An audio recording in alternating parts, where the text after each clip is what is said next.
Olá malta, bom dia! Hoje venho-vos falar aqui sobre a capacidade de manifestar, o que é manifestação e como explicar isso num contexto mais físico, analítico, crítico e científico, ok? Primeiramente importa definir o que é manifestar. Obviamente que todos sabem que manifestar é trazer à realidade uma ação, uma situação específica, ok? Isso chama-se manifestar algo. Eu tenho uma intenção, tenho um objetivo, tenho um sonho e quero manifestar isso na realidade concreta, no 3D. Isso chama-se manifestar. Muitos de vocês já devem ter ouvido falar sobre a lei da atração, porque isto despoltou aí, através de um filme, O Segredo e o livro Segredo, toda uma componente relativamente à lei da atração, mas muito fictícia. E eu digo-vos isso de experiência, porque eu fui iniciada com o Segredo a procurar mais informação sobre toda esta coisa que é manifestar, mas num sentido mais analítico, porque eu queria saber, ok, será que isto que é tão metafísico realmente existe, tem uma conotação científica? Há uma explicação do porquê do ser humano conseguir realmente manifestar algo que até pode parecer difícil, mas que a partir do momento em que a pessoa mete aquela intenção e consegue realmente co-criar, manifestar aquilo, como é que isto é feito a nível e é processado a nível cerebral, a nível neurológico? Será que isto realmente não é algo de ficção? Então passei por muitos outros caminhos e cheguei a toda uma crença que chamava-se Novo Pensamento, que teve origem aí nos anos 40, ou seja, isto é tão antigo e como é que só no final deste milénio, não é? Basicamente é que as pessoas começam a descobrir a força de co-criar algo através do pensamento. Obviamente que isto não é como um Dini, eu vou fechar os olhos e vou fazer desaparecer estas árvores que estão aqui atrás. Não tem nada a ver com isso. Isso tem uma explicação muito óbvia e não é tão óbvia quanto isso e muito concreta, que tem a ver com a formulação do nosso cérebro. O nosso cérebro é feito para dar mecanismos de ação ao nosso corpo e também para nos proteger. Ele tem dois hemisférios, um esquerdo e um direito, um mais criativo, ok? E um mais analítico, que nos dá a capacidade de absorver o ambiente e as informações que o ambiente nos dá e sabermos se nos mantemos no local, se fugimos, se atacamos, não é? E isso é que durante milhares e milhares de anos manteve o ser humano vivo, não é? Para a caça, para tudo, para a luta, essas coisas todas. E isso manteve-se. Este ADN estrutural do cérebro manteve-se e propagou-se pela raça humana. Obviamente que hoje em dia já não temos a necessidade de ir caçar para comer, não é? Embora algumas tribos e tudo mais ainda o continuem a fazer, mas já não há essa necessidade constante. Mas esses triggers, esses sinais, essa sinalética, esses neurotransmissores estão lá. E eles podem ser utilizados de maneira positiva ou negativa, da mesma forma. Por isso é que os mecanismos de stress, ok? Pessoas que sofrem de stress e tudo mais podem desenvolver padrões como depressivos e etc, porque o corpo está sempre o cérebro está sempre a enviar uma informação ao corpo de stress, de entrar em luta, de fugir, quando isso é errado. Não há nenhuma situação que leve aquela pessoa realmente a ter que fugir ou a lutar, etc. São mecanismos despoltados por ilusões, pensamentos encunhados que nos levam a ter aquele mecanismo químico e físico de stress. Esta é a primeira introdução para que vocês possam entender então como é que esta coisa, esta dinâmica da manifestação se explica. Se eu, como ser humano, tenho um pensamento, tenho um objetivo e tenho algo tão forte a nível cerebral, a nível químico, que me despolete uns extras de reagir, de ter novas atitudes, obviamente que eu vou ter novos hábitos, vou ter outras simbioses que se vão manifestar para me ajudar a chegar lá. Porque o nosso cérebro, apesar de ter todos estes mecanismos, ele age para sempre nos ajudar a chegar a algum lado. Aí entra a parte do treino. Nós devemos treinar o nosso cérebro, porque se o treinamos sempre para nos proteger e não nos levar além, ele vai sempre nos proteger e vai sempre dar mecanismos de fuga, ou seja, pensamentos ilusórios de não faças isto, que isto vai correr mal, sempre que fazes algo fora da caixa vai correr mal, tu não és capaz disto, vê lá, mais vale ficares quietinho, porque isto pode dar assim, assim, assim, e acontecer isto e mais aquilo, e são ilusões, porque aquela situação nem sequer se manifestou ainda. Daí que vivermos no passado e vivermos no futuro também seja uma ilusão. Aquilo ainda não aconteceu. São meios que o nosso cérebro tem de nos alertar de uma forma ilusória para um potencial perigo. E o objetivo do cérebro é sempre, sempre, sempre nos manter vivos, manter a nossa capacidade de sobrevivência, ok? Daí que a lei da atração baseia-se muito na capacidade vibratória, porque nós somos todos átomos e moléculas, uma interação desses átomos e moléculas, e isso vai se transmitir como uma troca vibratória, ok? Tudo é vibração, o ar, as árvores, toda esta interação comigo neste momento com este meio é uma interação vibratória. E a lei da atração diz que se eu vibrar numa outra medida, vou atrair uma medida semelhante, ok? É esta a ideia da lei da atração. Embora eu hoje em dia já discordo um bocado com esta teoria, mas acaba por ser também real numa outra simbiose, mas isso fica para um outro vídeo em que vos falarei sobre a lei da Assunção, que é uma lei que, imaginem que a lei da atração era uma licenciatura e a lei da Assunção é um mestrado, um MBA, ok? E então aí já é outra coisa. Então, a lei da atração diz que devemos alimentar os pensamentos positivos, as afirmações, para conseguirmos obter um determinado objetivo. E que se não tivermos esta dieta mental, não conseguimos manifestar os sonhos, os objetivos, aquela realidade. A lei da atração também traz uma outra visão para o dia-a-dia, em que pela primeira vez se diz que a nossa realidade, ou a realidade que eu estou a viver, foi criada por mim. Eu sou responsável por aquilo que se está a manifestar na minha vida. Nem tanto à praia, nem tanto ao mar, como eu costumo dizer. Não creio também que isso seja bem assim. No entanto, sim, nós somos responsáveis por aquilo que se manifesta na nossa vida.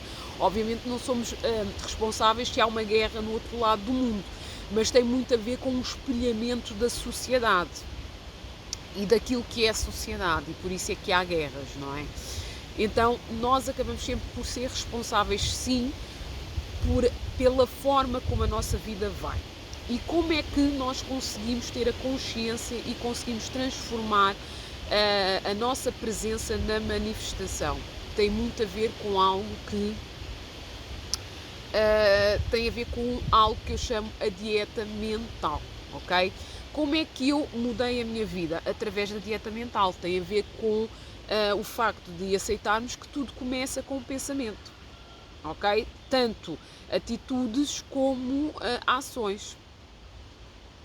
Eu tenho um pensamento negativo e esse pensamento vai automaticamente entrar em conflito com aquilo que eu sou, ok? Porque o que eu sou é o estado concretizado E o pensamento vai-me dizer que, por exemplo, eu não sou merecedora de ter uma coisa que é muito visível. Eu não sou merecedora de ter uma relação saudável com uma pessoa que me ame, que me admire, que seja próspera, que não me use, que seja honesta, whatever, ok? Acho que todos, a dada altura da vida, já passaram por esse tipo de dilema. Este pensamento, obviamente, que é falso, é irreal, porque nós todos nascemos para ser amados. Por isso é que nós, enquanto bebés, estamos sempre à procura de atenção, porque nós sabemos que somos merecedores daquela atenção, daquele amor, daquele carinho. Com a idade e com as crenças, paradigmas que nós vamos encontrando na sociedade, não faças isso, menino feio, menino não sei o quê, eu gosto tanto de ti porque és bonito, estas coisas todas, isso vai moldando a nossa forma de agir na sociedade, ok? E vai-nos criando limitações em que nós achamos que não somos merecedores, porque não somos isto, porque não somos aquilo. Isto é como a criança, ok, eu já não me considero bonita, isto quer dizer que os meus pais não gostam de mim, porque eles diziam que gostavam de mim porque eu era bonita. Isso cria automaticamente uma crença limitante naquela criança. Nunca justificar o porquê de gostarmos de uma criança, porque isso vai mexer com a sua autoestima enquanto criatura em formação. Isso é um outro ponto. E esta crença de merecimento, por exemplo, pode fazer com que os pensamentos negativos se espoletem várias vezes ao dia, ok? Mas isso é uma coisa natural, que existe no ser humano e lamento informar, vamos ter esta esta perda de energia, nada mais é do que esta perda de energia todos os dias. E por isso é que nós temos que estar atentos àquilo que pensamos, e aí entra a dieta mental. Porque tudo o que se cria como hábito forma-se e incunha-se na nossa realidade. Se eu estou sempre a ter pensamentos de desmerecimento, eu vou me tornar uma pessoa que acredita que não é digna de atenção, não é digna de respeito. Os meus parâmetros ou os meus parâmetros vão descendo, eu vou aceitar qualquer tipo de relação, atenção, e isso não vai ser o suficiente, vai sempre haver algo, um espelhamento no outro, porque o outro vai sentir esta minha incapacidade de me sentir merecedora e vai-se aproveitar disso, ok? Infelizmente é o que acontece na maioria dos casos. E quando nós aumentamos estes parâmetros, somos vistos pela sociedade, ou pessoas amigas, ou como tal, como uma pessoa que vive no mundo da lua, no mundo de unicórnios, porque não baixamos os nossos standards, os nossos parâmetros, e sabemos que somos merecedoras daquilo. E se não se manifesta aquilo na nossa vida, nós não queremos nada menos do que aquilo na nossa vida.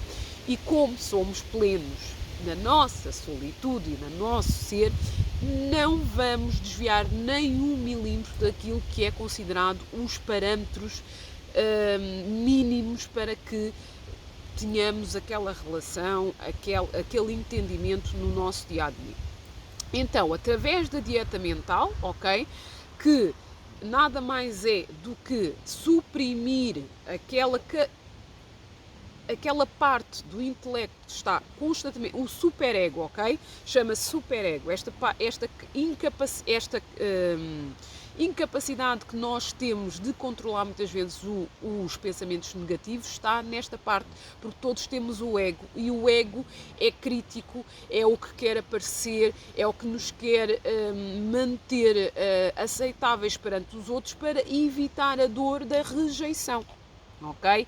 E então, a realidade é que para manifestar não consiste em suprimir esse ego, porque jamais esse ego vai desaparecer. E ele acaba também por ser saudável.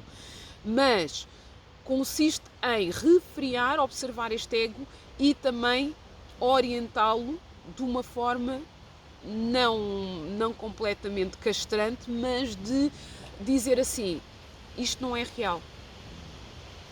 Isto é a forma como eu me estou a sentir neste momento, mas não é real. E repetir exatamente o contrário daquilo que este superego repete. Ao fazermos este mecanismo de repetição, repetição, repetição, repetição, repetição, nós começamos a mudar a estrutura neural do cérebro, a forma como ele pensa, e ele começa a lançar cada vez menos pensamentos negativos e vai começar a agir de outra forma, vai começar a dar-nos outra forma de lidar, outras ferramentas de lidar com o ambiente. E por isso é que as pessoas depois vão notar em nós mudanças físicas, mudanças estruturais, já não vamos nos sentir tão bem nos mesmos ambientes, os nossos modos, as nossas peculiaridades, ok, no dia a dia mudam, mesmo que nós não nos apercebamos disso tão rapidamente, às vezes, como os outros conseguem percepcionar, ok?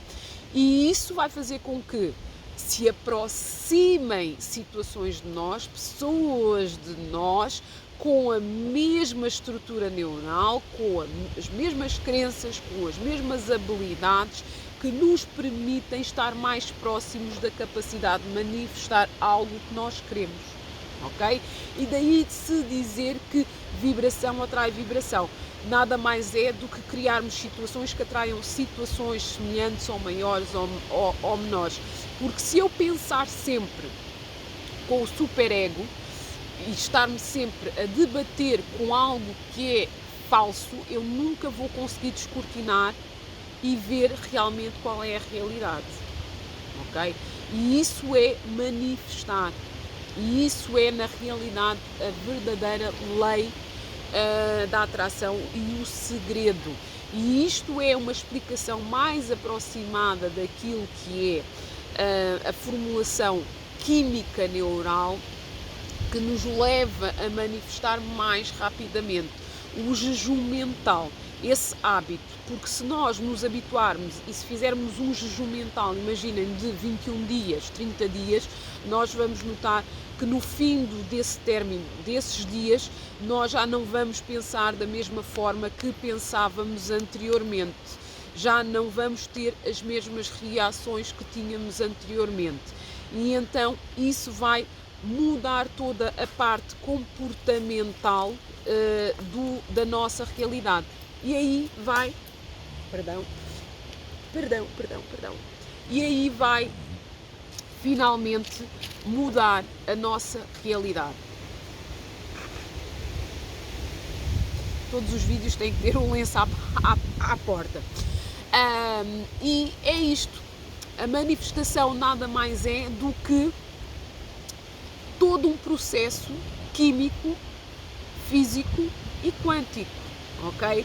Não é ficção, e por isso é que nós não conseguimos manifestar, trazer uma situação que é hoje na nossa criatividade e imaginação para a realidade com pensamentos negativos, porque não conseguimos transformar essa informação que é falsa. Nunca se pode transformar algo que é falso em verdadeiro, ok?